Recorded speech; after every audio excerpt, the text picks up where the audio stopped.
دستر شهید گرانا پرفیض جامعه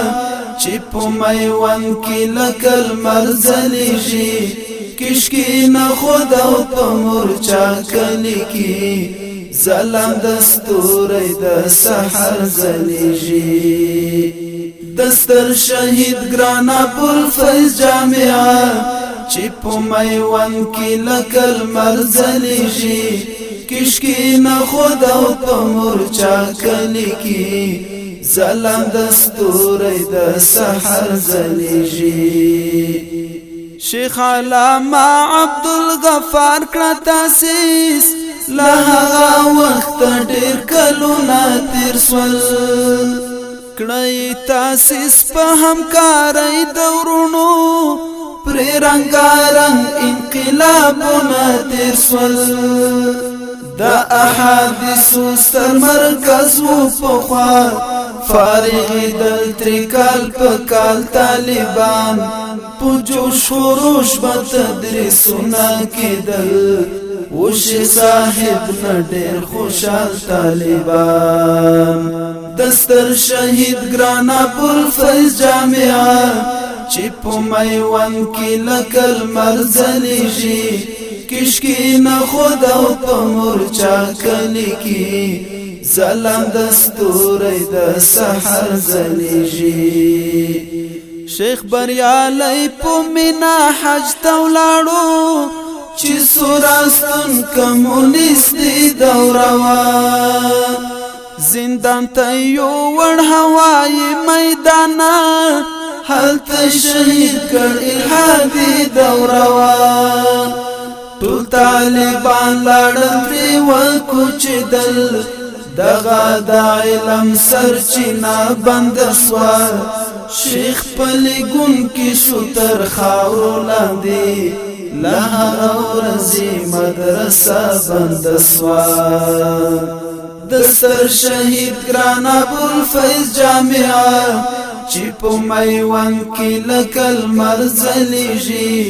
کشکی نخود او پا مرچا کلی کی ظلم دستوری د سحر زلیجی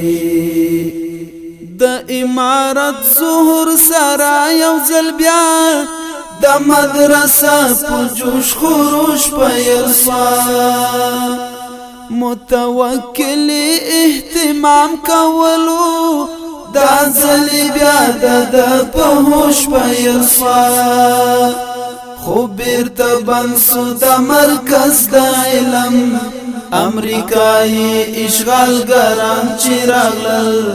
درس کتبی انتقال کړل ځینې سرخی زندان ته صلیبیان چې راغلل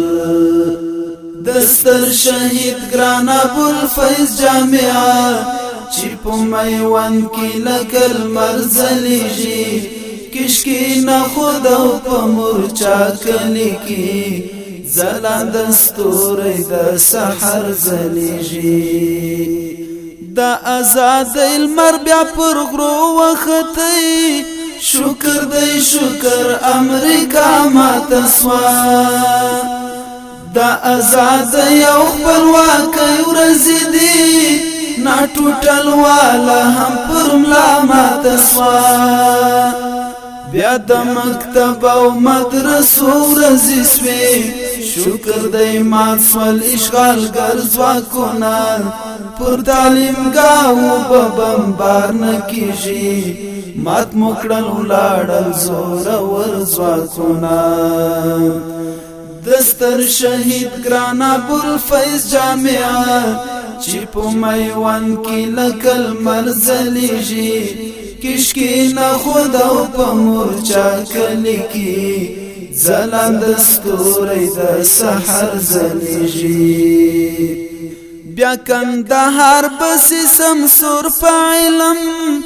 بیا چی داشکولی مدرسه پیل سوا